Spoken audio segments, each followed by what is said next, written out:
Le grand oral du bac, rien que le nom, ça peut impressionner, non? Ah oui, c'est clair. Surtout quand on parle de la spécialité HGGSP. C'est dense, l'histoire, la géo, la géopolitique, les sciences po. Tout à fait. Transformer tout ça, tout ce savoir en une présentation orale qui soit à la fois claire, percutante, c'est un sacré défi. C'est le moins qu'on puisse dire. Justement, on va se pencher aujourd'hui sur une ressource qui promet d'aider. C'est un livre, Le Grand Oral, exemple rédigé en HGGSP. Il est écrit par Brigitte Batineau et Miguel Delamontagne. Apparemment, c'est un guide très méthodologique, très concret. Notre but, c'est de voir un peu comment il propose d'outiller les élèves pour cette épreuve particulière en HGGSP. Oui, alors l'approche qui est décrite, elle se veut très structurée. Elle prend vraiment l'élève par la main, depuis le choix de la question, la formulation, jusqu'à l'échange final avec le jury. D'accord. Et la colonne vertébrale de cette méthode, ce sont 3 exemples de présentation. Des exemples complets qui sont vraiment disséqués en détail. Intéressant ça, les exemples détaillés. Alors, au-delà de ça, quelle est la structure générale que propose ce guide pour la préparation? Comment ça s'articule, quoi? Pour passer de concepts HGSP parfois complexes à quelque chose de fluide à l'oral. Le guide, il déroule une méthode en 4 temps forts.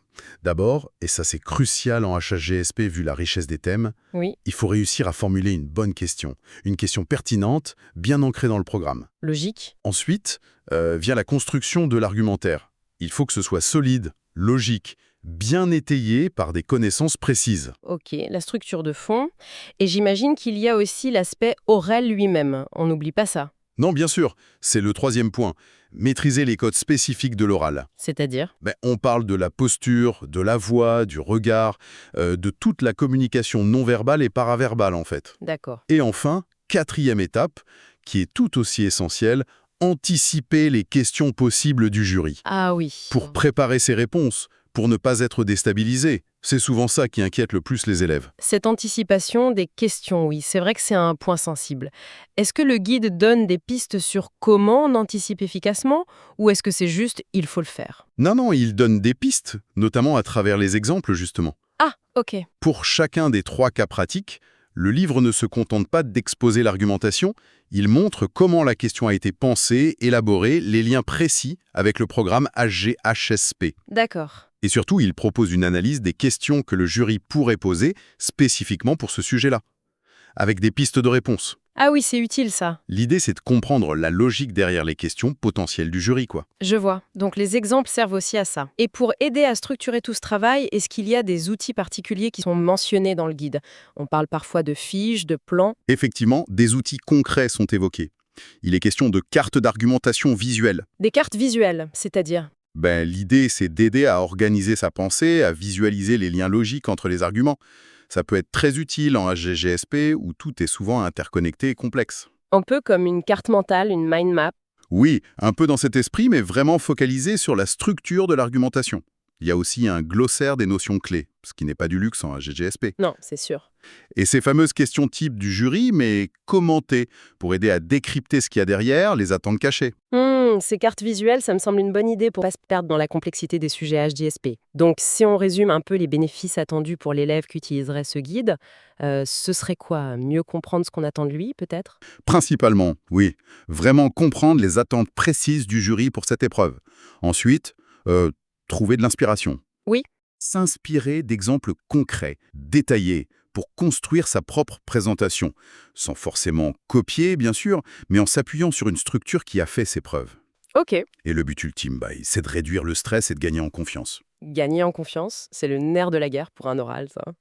C'est vrai que c'est rassurant d'avoir une méthode comme ça. Mais est-ce qu'il n'y a pas un petit risque que ça standardise un peu trop les présentations, qu'on perde un peu en personnalité? C'est une excellente remarque. Le guide, tel qu'il est décrit, semble fournir un cadre très sécurisant, et ça c'est positif. Oui. Maintenant, le risque de formatage, il existe toujours avec ce genre de méthode très détaillée.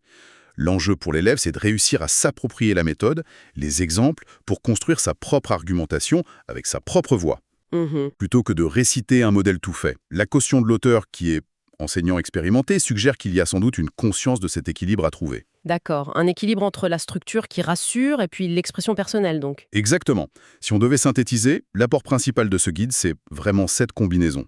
Une méthode pas à pas, très structurée, et des illustrations très concrètes, pour démystifier l'épreuve. Oui, Et aider à transformer les connaissances HGSP, qui sont souvent denses, en une prestation orale qui soit... structurée et convaincante, on voit bien les bénéfices potentiels, oui. démystifiée, inspirée, et ce fameux gain de confiance, ça donne envie de réfléchir un peu plus loin d'ailleurs. Justement, cette décomposition qu'on a vue, choisir la question, bâtir l'argumentaire, soigner la forme orale, anticiper les questions, ça met en lumière tout le processus de transformation du savoir. Hmm. Et pour une matière comme la GGSP, qui est si riche en analyse, en nuances, on peut se demander où réside la plus grande difficulté pour l'élève.